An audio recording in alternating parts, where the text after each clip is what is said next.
नमस्कार प्यारे साथियों, कैसे हो आप सब। उम्मीद करती हूँ आप सब अच्छे हैं और खूब मन लगाकर पढ़ाई भी कर रहे हैं। मैं हिंदी व्याख्याता कविता शोरान एक और वीडियो लेकर आपके सामने हाजिर हूँ। आज के इस वीडियो में हम बात करेंगे साथियों कि अगर आप तैयारी कर रहे हैं तो स्वाभाविक सी बात है कि आपके सामने समस्याएं भी आएंगी, परेशानियां भी आएंगी। और एक बात तय है कि जब हम वास्तव में मन लगाकर कोई काम करना शुरू करते हैं तो हमारे सामने मुसीबतें सबसे ज़्यादा आती हैं। जैसे बहुत सारे लोगों के साथ ये हो रहा है कि बहुत सारी बहनें हैं, गृहिणियाँ जो घर के काम के साथ तैयारी कर रही हैं, उनके भी कभी कोई काम हो जाता है, कभी कोई रिश्तेदारी में काम निकल आता है, कभी घर में मेहमान आ जाते हैं, कभी कुछ काम हो जाता है। तो देखिए, परिस्थितियों के सामने हमें घुटने नहीं टेकने हैं। सफलता वास्तव में वही होती है जो परिस्थितियों से लड़कर प्राप्त की जाती है। अब आप मुझे ऐसे किसी व्यक्ति का नाम बता दीजिए, एक बार बता दीजिए कि ऐसा कौन व्यक्ति है जो बिना संघर्ष किए सफल हो गया हो, या फिर जिसने अपने जीवन में कोई विपरीत परिस्थिति नहीं देखी हो और आज हम उसको याद कर रहे हों। ऐसा कोई नहीं है साथियों। यकीन मानिए, परिस्थितियाँ हमें मजबूत बनाने के लिए आती हैं, ना कि हमें कमज़ोर बनाने के लिए। अब कुछ व्यक्ति होते हैं जो परिस्थितियों के सामने घुटने टेक देते हैं और फिर उनका जीवन कहीं का नहीं रहता है, जबकि हमें परिस्थितियों से लड़कर और उनके पार जाना होता है। और फिर परिस्थितियों के उस पार आपका भविष्य इतना स्वर्णमय होता है, इतना सुंदर होता है कि आप उसकी कल्पना भी नहीं कर सकते। लेकिन जाहिर सी बात है, जब प्रकृति, यूनिवर्स, भगवान जब आपको कुछ देना चाहते हैं तो वो पहले आपकी परीक्षा भी लेना चाहते हैं। ऐसे तो है नहीं कि आपको सब कुछ बैठे बिठाए मिल जाए। जो भी तैयारी करता है, किसी को भी बैठे बिठाए कुछ नहीं मिलता। हाँ, बस थोड़ा बहुत फ़र्क रहता है। किसी की परिस्थितियाँ कुछ अनुकूल होती हैं और कुछ प्रतिकूल होती हैं। अब जैसे कि कमेंट बॉक्स में हम वीडियो बनाते हैं, उसके नीचे हर व्यक्ति अपनी समस्या शेयर करता है। ठीक है, जाहिर सी बात है, आप वहाँ लिख देते हो, आपको भी संतुष्टि प्राप्त हो जाती है और मैं भी उसका कुछ जवाब जो मुझे सूझता है वो मैं दे देती हूँ। तो आप ये मत मानिए कि समस्याएं सिर्फ आपके साथ हैं। जैसे आज कल की वीडियो में था या किस वीडियो में था, एक कमेंट था नीचे कि मेरे घर से 1 किलोमीटर दूर लाइब्रेरी है और पैदल जाने में मुझे शर्म आती है। मैं एक बच्चे का पिता भी हूँ और मैं पढ़ना चाहता हूँ, लोगों के मुंह बंद करना चाहता हूँ, तैयारी करके सफल होकर लोगों के मुंह बंद करना चाहता हूँ। अब आप ये बताइए, 1 किलोमीटर जाने में और पैदल जाने में शर्म आती है तो लोगों के मुंह बंद कैसे होंगे। मेरे तो ये समझ में नहीं आता कि शर्म किस बात की आती है आपको। अगर आपके पास गाड़ी की सुविधा है, बाइक की सुविधा है, तो आप वो लेकर जाइए। फिर तो आपको ज़रूरत ही क्या है नौकरी करने की। ज़रूरत तो तभी है ना हमें जब हमारे पास सुख सुविधा नहीं है, भौतिक सुख सुविधाओं का फ़ायदा उठाने के लिए हमारे पास पैसे नहीं हैं। नहीं तो व्यक्ति क्यों मेहनत करे अगर सब कुछ उसके पास हो ही तो। कौन बताओ किसको पढ़ना अच्छा लगता है, किसी को नहीं लगता। किसको रातों में जागना, सुबह जल्दी उठना, किसी को नहीं अच्छा लगता। सबसे अच्छी जो चीज़ हमें लगती है इस दुनिया में वो या तो नींद लगती है या फिर खाना पीना लगता है। वो बैठे बिठाए मिल जाए तो फिर मनुष्य कुछ नहीं करना चाहता। तो साथियों, भगवान ने हमें यहाँ चुनकर भेजा है, हम उनसे मोहलत लेकर आए हैं एक जन्म की। तो यहाँ आए हैं तो कम से कम ये तो ना महसूस हो कि भगवान ने हमें धरती पर बोझ बनाकर भेजा है। कुछ करना है जीवन में, अपने लिए, अपने परिवार के लिए, अपने समाज के लिए। ये सोचकर हर दिन एक नए उत्साह के साथ, एक नए जोश के साथ उठिए। फिर देखिए आप पूरा दिन कितनी अच्छी मेहनत करते हैं और कितनी आप आगे बढ़ पाते हैं। बस हमेशा एक तो मन में सकारात्मकता रखिए। बिल्कुल भी आपको नकारात्मक पॉइंट अपने बारे में लेकर नहीं आनी है, क्योंकि नकारात्मक बातें करने के लिए, बुराई करने के लिए, आपका बुरा सोचने के लिए बहुत सारे लोग होते हैं। कम से कम आप तो अपना भला सोचिए। अब हम लोगों की शिकायत कर देते हैं कि लोग हमारे बारे में बुरा बोलते हैं, बुरा सोचते हैं। खुद भी कभी अपना आत्ममूल्यांकन करके देखिए, आप अपने बारे में कितना अच्छा बोलते हैं, कितना अच्छा सोचते हैं। तो आपके साथ कहीं ना कहीं चलकर अंत में वही हो जाता है जो आप सारे दिन सोचते रहते हो।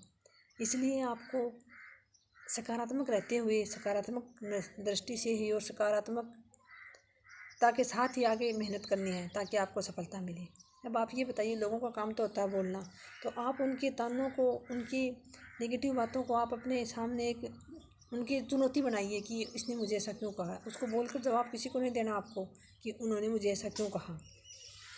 उनको जवाब ना देकर आप मन में ठान लें कि इसने मुझे ऐसा कहा है तो मुझे सफल होकर ही दिखाना है। और सफल होने के बाद भी आप उनको कुछ नहीं कह सकते। आप ये नहीं कह सकते कि आप मुझे ऐसा बोलते थे, देखो मैंने सफल होकर दिखा दिया। क्योंकि जीभ जो है ना, इसकी हड्डी तो होती नहीं है इसमें, और लोग कुछ भी बोल सकते हैं। आज वो ये कह रहे हैं कि तू कभी सफल नहीं हो सकता, ये पढ़ाई नहीं करती है या नहीं करता है, ये ऐसे ही टाइम पास कर रहा है, ये काम से डरता बैठा है किताब लेके, तुम सफल नहीं हो सकते। कल को आप सफल हो जाओगे तो वही लोग देखना आप सबसे आगे मिलेंगे और क्या कहेंगे कि मैं तो हमेशा से कहता था या कहती थी कि ये एक दिन ज़रूर सफल हो जाएगा, क्योंकि ये मेहनत करता था, ये किताबें पढ़ता ही रहता था, जब देखते थे तब ये बाहर की बातों में इतना इंटरेस्ट नहीं रखता था, मुझे तो पहले ही पता था सफल हो जाएगा। तो आप उनको कुछ नहीं कह पाओगे ना, तो अब कहो आप उनको, ना ही बाद में कहना। बस आपको तो ये सोचना है, पढ़ोगे आप, जीवन आपका बनेगा, आपके बच्चों का बनेगा, आपके परिवार का बनेगा। आप शान से जियोगे, दो व्यक्तियों के बीच आपका सम्मान होगा, लोग आपको अच्छी सम्मानित नज़रों से देखेंगे। किसी का हो सकता है आप थोड़ा बहुत दुख दर्द तकलीफ़ कल को कम कर दो, किसी की आप सहायता कर पाओ अगर आपके पास पैसे हैं तो बहुत सारे फ़ायदे हैं अपने पैरों पर खड़े होने की। और दूसरा, किसी के सामने बार बार हाथ नहीं फैलाने पड़ते, अपने अनुसार आप अपना जीवन जी सकते हैं।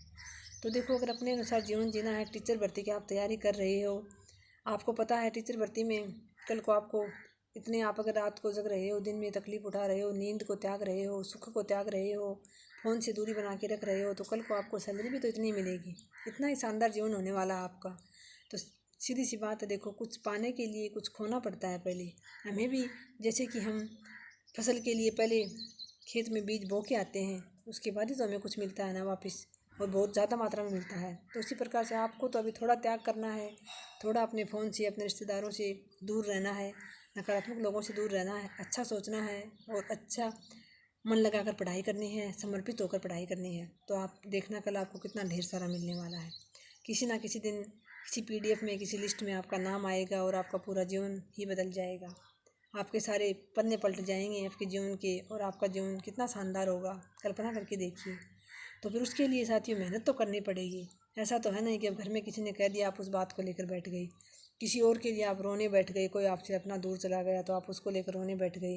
अब आपको शर्म आ रही है पढ़ने में, कोई काम करने में। मैं तो ये कहती हूँ जिनको वास्तव में ज़रूरत होती है ना, वो लड़के हो चाहे लड़की हो, दिन भर काम भी करते हैं। जैसे कुछ लड़के हैं जिनके ऊपर जिम्मेदारियाँ आ चुकी हैं, जो तैयारी करते हैं, दिन भर वो कहीं ना कहीं मेहनत मजदूरी कहो या प्राइवेट स्कूल में कहो, कुछ भी कहो, अपने पेट भरने के लिए, अपना परिवार चलाने के लिए दिन में कुछ काम भी करते हैं और रातों को पढ़ते भी हैं। और फिर वास्तव में सफल भी वही लोग होते हैं। कितने भी सफल लोगों के आप सुन लीजिए उनकी बातें, कोई व्यक्ति आपको ये नहीं कहेगा कि नहीं मैं तो आराम से बैठा रहता था, पढ़ लेता था, मेरे तो सारी सुख सुविधाएँ थी। क्योंकि कोई भी चीज़ मिलती है तो वो इतनी आसानी से नहीं मिलती। प्रकृति भी हमें हमारा पहले एग्ज़ाम लेती है, उसके बाद ही हमें कुछ देती है। तो साथियों ये सोचिए कि हमें धरती पर बोझ नहीं बनना है। अब तक हम धरती पर बोझ हैं एक प्रकार से। जब नौकरी नहीं लगते हैं और बहुत अधिक आवश्यकता होती है तो यही होता था, मेरे साथ भी यही होता था कि मुझे लगने लगा था कि मैं वास्तव में धरती पर बोझ हूँ। क्यों मैंने दोबारा पढ़ाई शुरू की, बहुत बार रोना आता था कि क्यों मैंने दोबारा पढ़ाई शुरू की, काश मैं दोबारा पढ़ाई शुरू ना करती, छूट गई थी बीच में, ठीक है, क्योंकि नौकरी तो मिलने वाली है नहीं। मैं मेरे सारे डॉक्यूमेंट्स की एक फ़ाइल में इतने सजा के रखती थी इतने, और मैं घर वालों को कहती थी कि अगर मुझे नौकरी नहीं मिली और मैं कभी ना कभी, मौत तो सबको आनी है पता है, तो मेरे डॉक्यूमेंट्स सारे के सारे मेरे साथ ही दे देना, इनको यहाँ मत रखना वरना मेरी आत्मा यहीं भटकती रहेगी। तो घर वाले बोलते थे कि इनका हम क्या करेंगे, तुम्हारे साथ ही दे देंगे, ये तो तुम ही ले जाना इनको। इतना मुझे वो होता था, लास्ट में तो बस ये हो गया था कि मैं धरती पर बोझ ही हूँ एक प्रकार से। क्यों मैंने इतनी पढ़ाई की, क्यों मैंने इतनी डिग्रियाँ इकट्ठी की, क्यों मैंने अपने बच्चों को खुद से दूर रख कर कहाँ कहाँ मैं भटकती फिरी, कभी प्राइवेट स्कूलों में, कभी कॉलेज में ड्यूटी करने के लिए, कभी B.Ed करने के लिए, कहीं कितनी दूर अपने बच्चों से रही। छोटे छोटे बच्चों के साथ मैंने कभी उनका बचपन देखा ही नहीं उनके साथ, बस सारा दिन यही लगी रहती थी, तैयारी करनी है, स्कूल जाना है, ये करना है, वो करना है, तो बहुत धोखा होता था। कल को आप अगर अब तैयारी नहीं कर रहे हो, ये समय गंवा रहे हो साथियों, तो याद रखना अगर आप समय को बर्बाद कर रहे हो तो समय एक दिन आपको बर्बाद कर देगा और ये समय लौट कर नहीं आता। इसलिए सभी भाई बहनों से मैं निवेदन करती हूँ, हाथ जोड़ के निवेदन करती हूँ, अगर आपको अपना अच्छा समय लाना है तो संघर्ष कीजिए, क्योंकि संघर्ष के बिना सफलता नहीं मिलती है। जो कुछ भी आपकी परिस्थितियाँ हैं, कितनी ही विपरीत परिस्थितियाँ हो, जब आप किसी चीज़ को मन से चाहते हो ना, तो पूरी कायनात आपको उसे मिलाने में लग जाती है, और जो परिस्थितियाँ आती हैं विपरीत, वो भी आपको मजबूत करने के लिए आती हैं।